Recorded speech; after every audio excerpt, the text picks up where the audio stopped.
Very good morning, class. I am your biology educator Hare Krishna Bhagavat, and today I am going to start the micro course in biology, and I will start with the chapter number 1 from the class 11, that is the living world, and this is going to be the first lecture, and this chapter will be get completed into 2 consecutive lectures. So it is the first part in which I will discuss about the introductory part of the chapter, and here let's start with the chapter what I'm going to discuss about in this. Look what the living things is and what the and how the living world is made up of. आप हमेशा आप लोग ऐसा observe करते होंगे कि we are surrounded by a large number of matter which are either living or non-living, and it is very difficult to distinguish between the living and non-living things, and the living things are characterized by a group of characters called the living characters, which is actually not found in any of the non-living matter, and the most important living characters are look जैसा ये तो जो सारा कुछ लिखा है इसके अंदर चीज़ों को हम लोग समझ रहे हैं, लेकिन इसके अंदर हम बात करेंगे कि जो हमारा मैटर है वह जिससे हम सराउंडेड है, मीन्स हमारा जो लिविंग वर्ल्ड है वह मैटर से बना है, और ये मैटर 2 मुख्य प्रकार के हैं, लिविंग और नॉन लिविंग। और जो लिविंग मैटर हैं उनको हम डिस्टिंग्विश कर सकते हैं नॉन लिविंग से। तो इसके लिए जैसे मान लीजिए कि आप कहते हैं कि दौड़ना, भागना, सांस लेना या भोजन करना, ये सारे गुण ऐसे हैं जो आप पाते हैं कि ये लिविंग ऑर्गेनिज्म में होते हैं। लेकिन क्या ये जो गुण हैं, क्या यह सही रूप से इसी गुण के आधार पर आप नॉन लिविंग और लिविंग के ऊपर अंतर कर सकते हैं?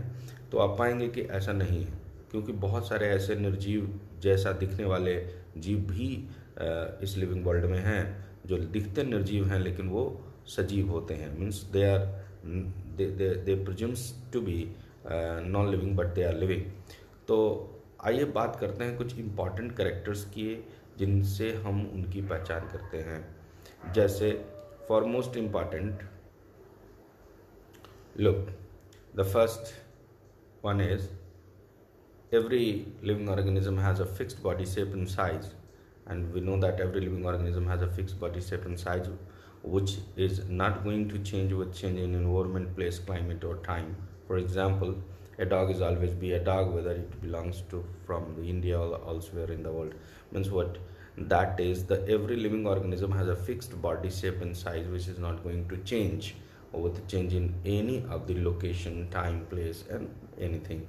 Now and then means this is the fixed character. That character, every living organism has a fixed character which is not going to change in any situation.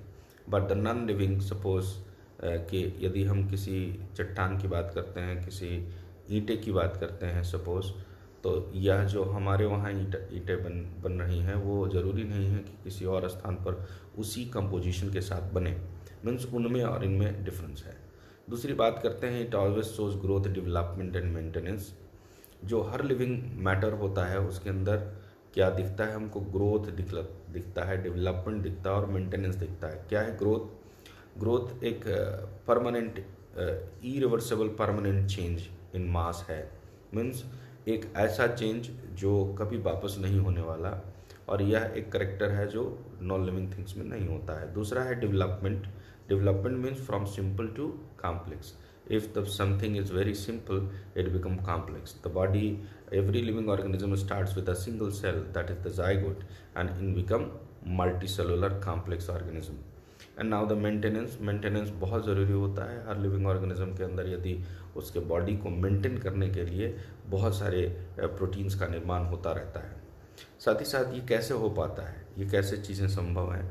It is only because of the nutrition and metabolism. ये भी हम लोग पहले से थोड़ा बहुत जान चुके हैं, और मैं बस इस चैप्टर में जो कि माइक्रो कोर्स है इसके अंदर मैं बस थोड़ी चीज़ों में उनको रिफ्रेश करने की कोशिश कर रहा हूँ जो आप पहले भी पढ़ चुके हैं। तो न्यूट्रिशन आप जानते हैं, nutrition is the process of taking nutrients. और न्यूट्रिएंट्स क्या होते हैं? Nutrients are those matter through which the cell are made. तो सेल्स किससे बने होते हैं? सेल्स बने होते हैं मीन्स हम तो जानते हैं कि हमारा बॉडी जो है वह सेल से बना है, सेल आपस में मिलकर टिश्यू बनाते हैं, टिश्यू से ऑर्गन बनते हैं, ऑर्गन से ऑर्गन सिस्टम बनती है, और ऑर्गन सिस्टम से ऑर्गेनिज्म बनते हैं। और हमारे बॉडी में लगभग 350 प्रकार के सेल्स हैं जो आपस में मिलकर 4 type of tissue, 108 types of organ and 18 organ system एक बॉडी के अंदर होता है। लेकिन सवाल यह है कि यह सेल कैसे बनता है, क्योंकि जब आप मल्टी सेलुलर ऑर्गेनिज्म के बॉडी के अंदर ऑब्जर्व करते हैं तो मन में यह बात आती है कि आखिर हमारे बॉडी में ऐसा क्या है जो बढ़ता है। हम भोजन करते हैं, भोजन में तो हम दाल, चावल, रोटी आदि चीज़ों को खाते हैं, तो आखिर हमारा बॉडी बढ़ता कैसे है? तो ये बढ़ता है उस चीज़ों से है, उन चीज़ों से है जो हम भोजन से प्राप्त करते हैं। और भोजन से हम क्या प्राप्त करते हैं? वो एक घटक प्राप्त करते हैं, दोज एलिमेंट्स प्राप्त करते हैं through which the cell are made, that is the structural elements through which the cell are made. तो वो कौन सी चीज़ें हैं? वो हैं protein, vitamin, mineral and lipid, carbohydrate आदि आदि चीज़ें जिनसे ये बना होता है। और इन सभी को कलेक्टिवली न्यूट्रिएंट्स कहा जाता है, because these are the essential part of the cell. Now दूसरा है मेटाबॉलिज्म। देखिए, सेल को काम करने के लिए बहुत ही इंपॉर्टेंट चीज़ चाहिए, और वह है energy. Energy, as you know that the energy is the capacity to do work. यदि लिविंग ऑर्गेनिज्म को वर्क करना है तो उसको वर्क करने के लिए क्या चाहिए होगा? उसको चाहिए होगा एनर्जी, और the energy currency of the cell is ATP, as you know. तो इस एटीपी हमको कहाँ से मिलता है? यह मिलता है जब हम भोजन को तोड़ते हैं। जब हम भोजन को तोड़ते हैं उनके आणविक स्तर तक, एट द मॉलिक्यूलर लेवल, तो क्या होता है? 2 तरह के रिएक्शन आप पढ़ चुके हैं, रिएक्शन के बारे में आप जानते हैं। एक है catabolism and anabolism, that is breaking of bonds and making of bonds. तो बायोलॉजिकल सिस्टम में हम ऐसा ही करते हैं, पहले बॉन्ड्स तोड़ते हैं और फिर जोड़ते हैं, और इससे फिर जो एनर्जी मिलती है उसका यूटिलाइजेशन करते हैं बॉडी को मेंटेन करने में। उसके बाद क्या है? ये सारा क्रिया क्यों करते हैं? जैसे यदि मन में बात हुई कि every living organism has a fix body shape and size and it shows growth, development and maintenance. It is only because of the nutrition and metabolism. But the question arises that why it is essential to have these things? It is only because of the reproduction. ये क्यों होता है? Because of the प्रजनन, क्योंकि हर जीव अपने समान जीवों को जन्म देता है और यह क्रिया सतत चलती रहती है। और it shows, और लास्ट है it shows ageing and death. Means ageing and death भी एक पार्ट है लिविंग ऑर्गेनिज्म का। मीन्स हर चीज़, जो चीज़ आज लिविंग है उसको एक बारी डेथ होना ही पड़ता है, क्योंकि यह भी उसके जीवन का एक हिस्सा है ना।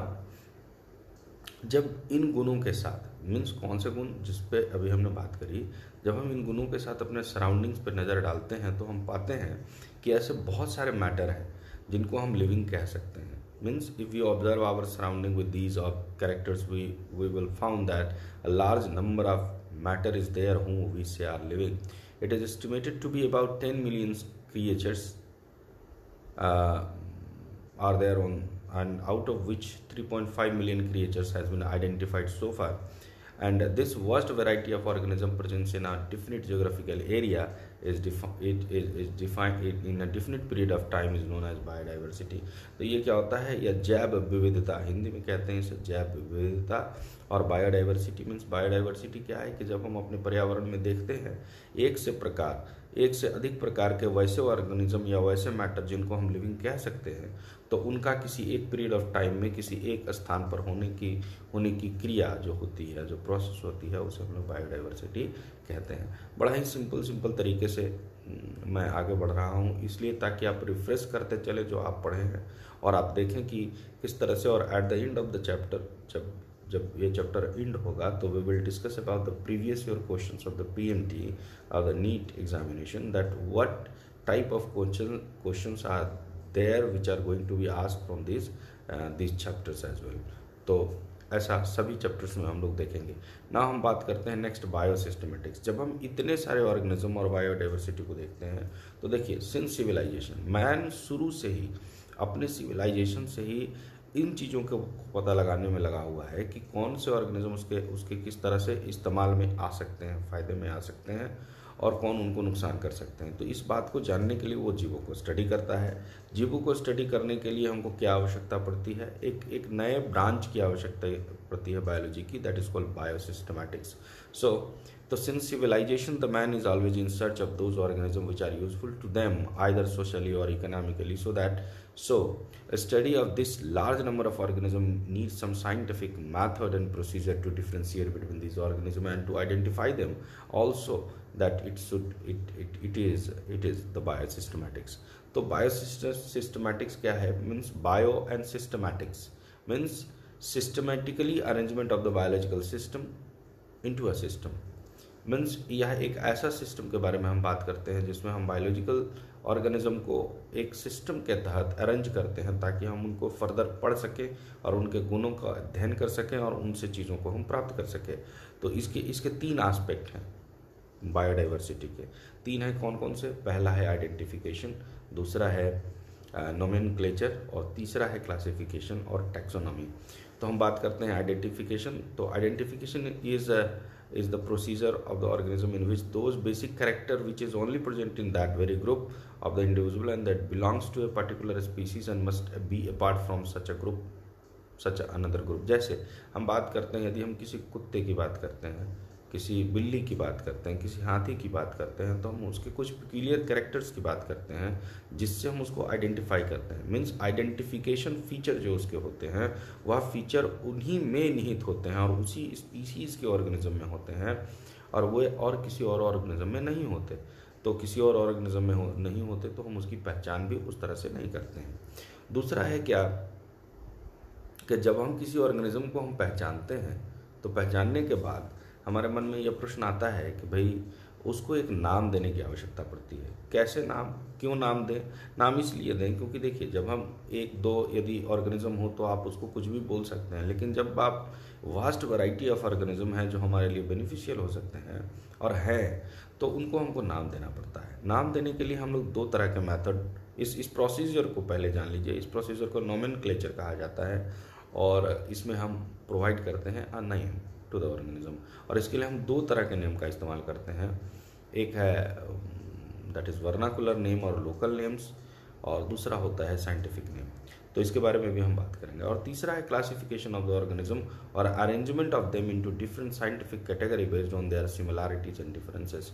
जब हम किसी ऑर्गेनिज्म को जानते हैं तो उनके सिमिलैरिटी और डिसिमिलैरिटी को स्टडी करने के बाद हम उनको डिफरेंट कैटेगरीज में अरेंज करते हैं और उन अरेंज करने के जो प्रोसीजर है उसको हम लोग टैक्सोनॉमी कहते हैं और वो जो कैटेगरी होती है उसको हम टैक्सा कहते हैं, जिसके अंदर हम ऑर्गेनिज्म को क्या करते हैं? अरेंज करते हैं। आइए हम बात करते हैं नोमेनक्लेचर की। क्या होता है nomenclature? Nomenclature is the providing name to the organism. Providing name to the organism is a big deal. Why? It is because of the language that we are using differs from the different place to place and shows the name to the organism always divides from one place to the another place. And here in this contrast the organism has to provide a common name or the vernacular name and which is easy to remember and to memorize and doesn't need any specific knowledge, but it can't be used for the scientific study and to the scientist as well। देखिए नाम जब हम किसी organism को provide करते हैं तो दो तरह के नाम प्रोवाइड किए जा रहे हैं। कौन कौन से? एक वर्नाकुलर इजी नेम है जो कि लोकल नेम्स होते हैं, लोकल पीपल द्वारा दिए जाते हैं। ये जो लोकल नेम्स होते हैं ये क्या है?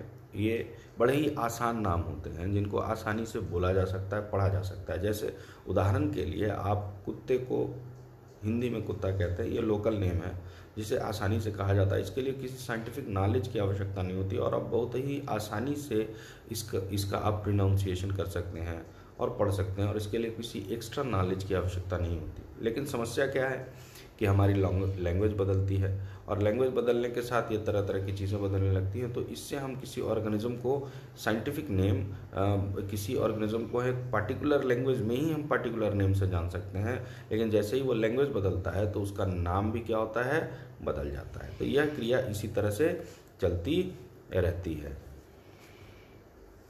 तो अब हम बात करते हैं किस चीज़ की ना। अब जो हम ऑर्गेनिज्म को हम नाम प्रोवाइड कर रहे हैं या तो कैसा है, यह एक लोकल नेम है, लेकिन लोकल नेम के साथ मजबूरी क्या है कि यह बदलती जाती है। लेकिन अब यदि हम किसी ऑर्गेनिज्म को हम एक ऐसा नाम देने की कोशिश करें जो कैसा हो, जो यूनिवर्सल हो। मीन्स जो सभी तरह के लैंग्वेज के द्वारा इस्तेमाल किया जाए या यूनिवर्सली एक्सेप्टेड हो, तो इसके लिए हमको एक साइंटिफिक नेम देने की आवश्यकता होती है। और ये जो साइंटिफिक नेम देने का जो प्रोसीजर है, इसके बारे में बहुत तरह के साइंटिफिक नेम दिए गए, जैसे कि ट्राइनोमियल नोमेनक्लेचर, बाइनोमियल नोमेनक्लेचर और पॉलिनोमियल नोमेनक्लेचर। सबसे पहले 1750 से पहले, 1751 से पहले, जब तक कार्लस लिनियस ने बाइनोमियल नोमेनक्लेचर नहीं प्रपोज किया था, उससे पहले तक जीवों को जो नाम दिया जाता था वह ट्राइनोमियल नोमेनक्लेचर था। लेकिन उसके बाद से बाइनोमियल नोमेनक्लेचर चला और अभी तक हम लोग बाइनोमियल नोमेनक्लेचर ही फॉलो अप करते हैं, जो कि कार्लस लिनियस ने प्रपोज किया था। तो इसमें क्या होता है कि various scientific method has been employed to provide the name of the organism scientifically and which must be accepted world wide and must be agreed by the whole scientific society. And before 1758 it was difficult to provide a scientific name to the organism, but he was the Carolus Linnaeus who provided the first widely accepted scientific method name as binomial nomenclature in his 10th edition book Systema Naturae. बड़ा ही important यहाँ पर यह है कि इससे पहले जो फिलोसफिका Botanica नामक बुक में उन्होंने 1751 में सबसे पहले इसके बारे में व्याख्या की थी। That Carolus Linnaeus firstly explained the name binomial nomenclature and the procedure was firstly explained and a reference was used in that is Botanica book. Then in 1758 he fully explained it into his 10th edition book Systema Naturae. It is very important for the point of NEET examination, because it is often ask in the examination कि उन्होंने कौन से book में लिखा, कितनी addition थी और कब ये बुक पब्लिश हुई, ये सारी चीज़ें। तो आइए देखते हैं इसके बाद हम लोग बात करेंगे बाइनोमियल नोमेनक्लेचर की। तो ये टॉपिक जो बाइनोमियल नोमेनक्लेचर है, उसके बाद टेक्सोनॉमिकल हियरार्की है, उसके बाद टेक्सोनॉमिकल एड्स है, इनके बारे में हम नेक्स्ट पार्ट में, नेक्स्ट लेक्चर में पढ़ेंगे। एंड मैं उम्मीद करता हूं कि मैं सिर्फ दो लेक्चर में, इस माइक्रो कोर्स के अंदर 2 लेक्चर में चैप्टर नंबर 1 को कंप्लीट करूंगा। तो इसको आप ज़रूर ध्यान से आप इसके साथ बने रहें। तो यह जो बाइनोमियल नोमेनक्लेचर है, इसके बारे में आप थोड़ा बहुत पढ़ लें। नेक्स्ट जो वीडियो मेरा आ रहा है, उसके अंदर इसके बारे में हम लोग पढ़ेंगे, और साथ ही साथ आपको फिजिक्स, केमिस्ट्री, मैथ और बायो के भी आपको माइक्रो कोर्सेज मिल रहे होंगे। तो इसी तरह से आप हमारे साथ बने रहिए। Thank you for being with us, and I will continue the chapter topic in the next video as well. Till then, thank you.